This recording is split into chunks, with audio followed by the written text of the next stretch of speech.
الجثمان بتاعها من الترعه. ولكن بقى بعد ما يعني بعتوا الطفله ديت للطب الشرعي، اثبت ان دي تم قتلها مرتين. المره الاولى ان تم الاعتداء عليها بطريقه وحشيه، يعني تم اغتصابها.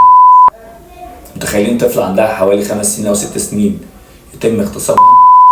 والمره الثانيه ان اللي عملوا فيها كده موتوها قبل ما يرموها في الترعه. على طول طبعا التحريات بدات انها تتحرك، وبداوا ان هم طبعا يعملوا ايه، يعني استجواب لكل الناس وكاميرات المراقبه وتفريغ كاميرات المراقبه، لحد ما عرفوا ان اللي عمل فيها كده 3 شباب. اكبر واحد فيهم عنده 18 سنه، اعمارهم 17 18 15.